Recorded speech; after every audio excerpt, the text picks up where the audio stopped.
What's up, my YouTube family? Thanks for spending time with Tiff today. We're going to kill two birds with one stone today. So today it's kind of chilly outside, so I felt like, and yes, it does get chilly in Southern California. Not as cold as Rochester, New York, though, I will say that. But it does. So I'm going to make some chili tonight for my family. And since I've been chefing it up and showing so much love on the outside, I want to make sure that I do the same thing for my family tonight. So I'm going to be stepping in and out of the frame periodically. So take all those mistakes with love right now. But I want to talk about, and I'll just jump right into the topic. I want to talk about something that I was watching today on Facebook. And, you know, from time to time, you know, we scroll through Facebook, we scroll by stuff and, you know, something that will catch our eye. So this caught my eye. And what I'm talking about is Maya Angelou must have been on one of these shows here in California. There used to be a show. Because I think I seen Huey P. Newton on this show before. It's a very old show. I think it's like from the 80s. It's a talk show. And so there was a young lady that was asking her a question, and she was addressing her. She was saying, you know, she called her Maya. The little girl probably was all of 12 years old. And I guess if you're my friend on Facebook, then you've seen the post that I'm talking about. So, yeah. So she's addressing Maya, and she's saying, you know, so Maya, can you tell me how you feel about interracial relationships? She got to be 12, 13, maybe, okay, 15. I'll give her 15. And she was like, Dr. Angelou said, and God rest her soul, she said, before I answer your question, I'd like you to address me as Mrs. Angelou, Dr. Angelou, Auntie something. But you cannot address me by my first name. You have not earned the ability to do that as of yet. And so it was this whole thing on Facebook about, was it right? Was it not? Was it fair? Should she have done that? You know, and so, you know, I posted a little something about the way the world is today. And I talked a little bit about the way the world is today, see, because, you know, we had no choice but to respect our elders. And I know most of you who are, if you're 50 plus, you know what I'm talking about. Maybe some of you in your 40s might know too. But if you're 50 plus, you know what I'm talking about. I'm talking about grandma, granddad, aunties, uncles, the neighbors down the street, the man at the store. Shout out to Mr. Jerry, who used to get the penny candy from on King Street and what is that, Brown, Maine, right? So, like, everybody was checking for us, and we were respectful. And so, yeah, we did our little BS and all that kind of stuff. But at the end of the day, at the very end of the day, we were respectful. And so, you know, a lot of times I struggle with not being able to not say anything. Because I'm a firm believer, when you see something, say something. Now, I'm not no snitch, okay? I'm not that by any stretch. However, I really believe if I have any kind of responsibility to you as an aunt, as a parent, as a friend of the family, as a friend of the church, a co-worker, and you are not in my age bracket, and I can offer you some kind of wisdom based on an observation that I may have made, I'm going to take the risk, and I'm going to do it. And so I feel like nowadays, not enough of us do that. I don't think enough of us, because we're fearful now. You know, because it's always, you never know what the response is going to be with the kids nowadays. You don't know. Right? So you just don't know what the response is, but I'm still willing to take the risk. See, because, you know, I talk to you guys about always talking about living two lives in one. And that's the truth. I've had the ability to live two lives in one, and I'm grateful for that. I'm grateful that God spared me for the first life, right? To be able to offer me the ability to learn some things in the second part of my life. And so I say all that to say, I didn't listen the first time around, but I really didn't disrespect my parents when they were trying to tell me things.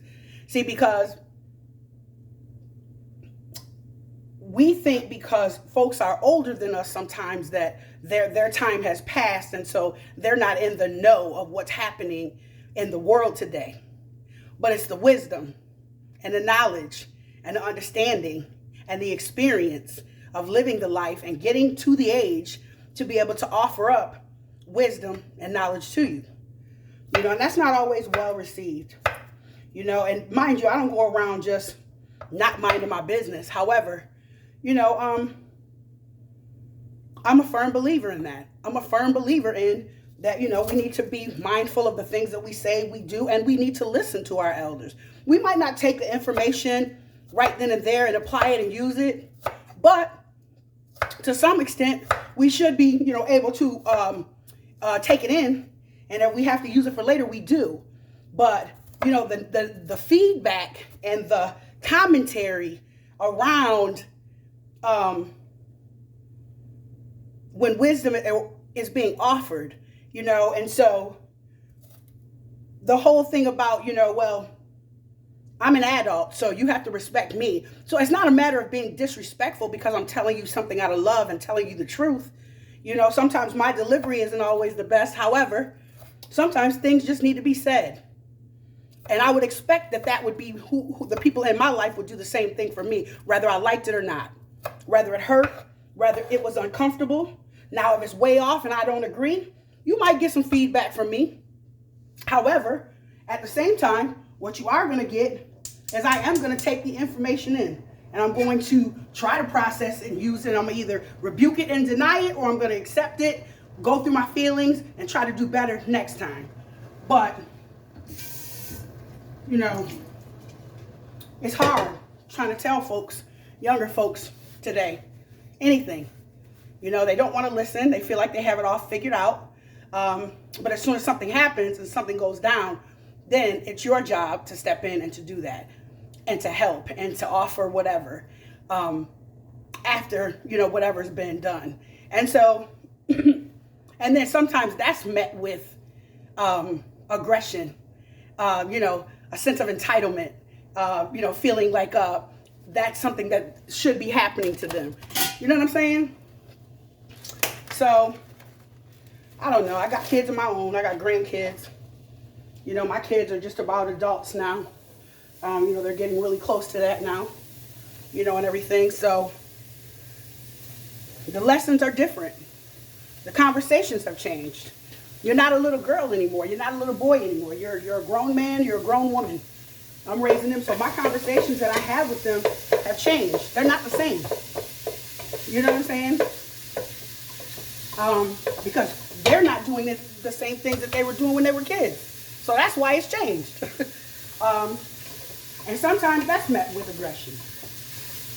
You know, but one thing I know about me and a lot of other people in my life that I know is, shout out to those people who still care about people.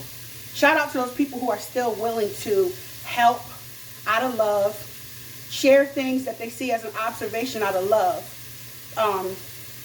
Because a lot of kids are dying.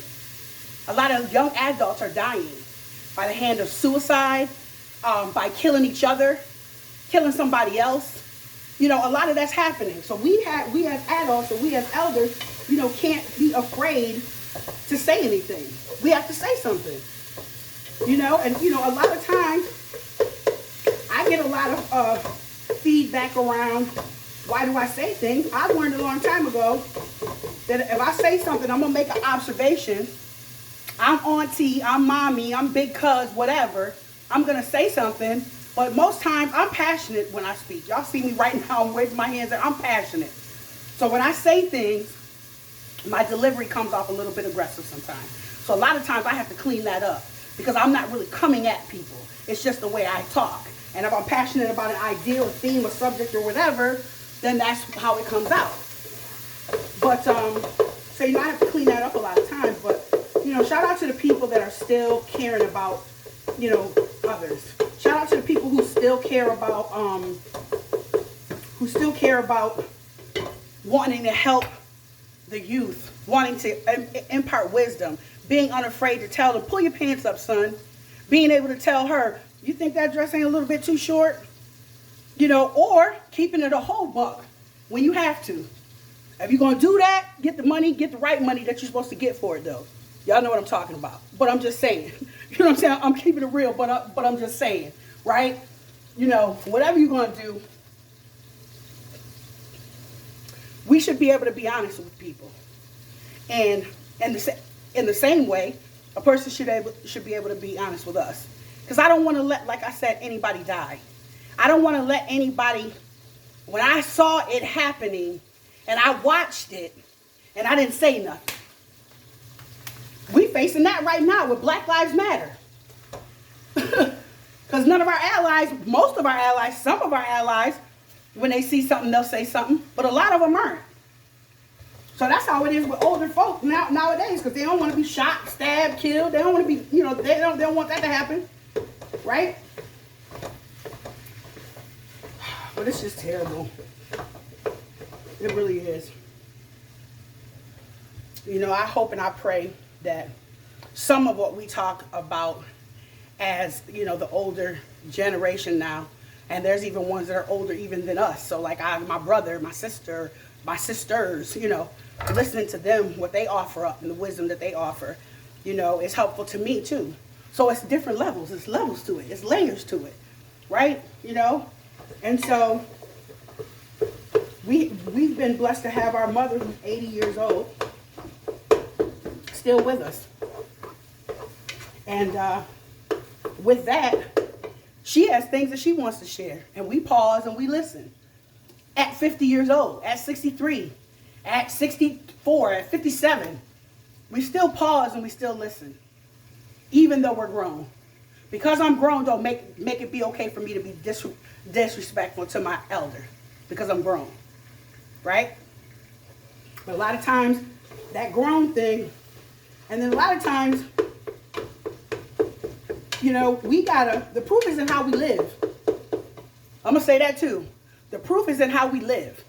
How are we living? And what I say, and what, let me take a step back because now I'm getting real passionate. Is what I'm saying out my mouth matching up to how I'm living? And if it's not, somebody in my life should be telling me.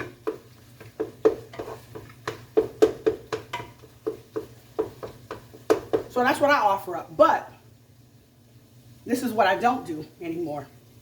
Because I realized that me helping people has been defective for me. So I no longer apply and insert myself in things where they don't apply to me. Because that only hurts me. And even though my intentions are good, we all know hell is paved with the best intentions, right? So, you know, even though I know that my intentions are good, when the student is ready, the teacher will appear, whatever you want to say. When somebody comes and they ask for help, I'm always, you know, willing and able to help. You know, sometimes people don't know how to ask for help, but you got to open your mouth and you got to ask for it. And then you got to be humble enough to receive it the way that it comes. Because sometimes help don't come the way that you think it should. So you got to be able to receive that. You know, so just a lot of life lessons. If nobody told you guys today, I'm going to tell you. I love you. I love everybody. And I don't say that to be fake, phony, none of that. I say that because I love everyone with God's love because I love the Lord. And so he says the greatest thing is I want you to love my people. And that means those are the saved and unsaved, the just and unjust, whatever you want to call that. You know what I'm saying? So who am I to judge? All I need to do is just love.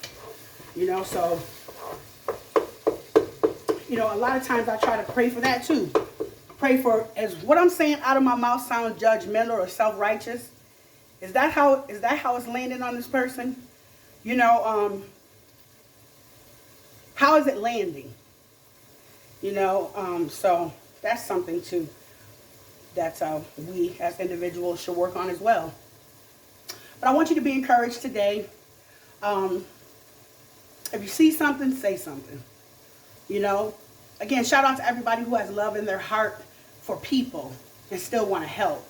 You know, folks like Dr. Maya Angelou, who was with us for a very, very long time and taught us a whole lot. You know, folks like her, she's not here anymore. Cicely Tyson, she's not here anymore. All those kinds of people. But we're a Cicely Tyson and a Dr. Maya in our own right, to our own communities, right? So everybody has some experience in some capacity. And it's okay to share their experience.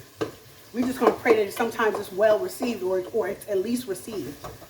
Because things have to get better, because if nothing changes, nothing changes. And that's just the truth. If nothing changes, nothing changes. So, I know I said a lot. I was talking a lot. I'm trying to multitask. I'm going to get better at this thing, because coming really soon, we're going to be having our conversations in a different kind of way. But more to come there. But I love you all. I hope you have a great day today. Be well. Thanks for spending time with Tiff today. Take care.